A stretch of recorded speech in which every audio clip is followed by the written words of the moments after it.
শেষ হয়নি, আমার কর্ম শেষ না হওয়া অবধি আমার মৃত্যু আসবে না। এবার আসি একটা খুব ভাইটাল কথায়।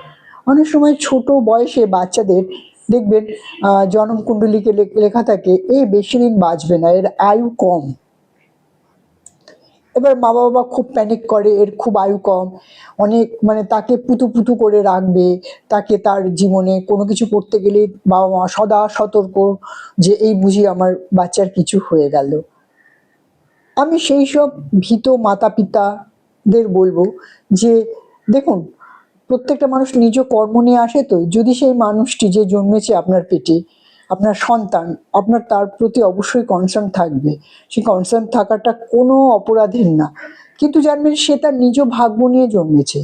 তার নিজের ভাগ্যে যা আছে, তার যদি অল্পকাল আয়ু থাকে তাহলে সে অল্পকালই বাঁচবে, আপনি যত রকমই চেষ্টা করুন না কেন। এরকম অনেক বাচ্চা আছে যাদের জন্মকুণ্ডলী নেই,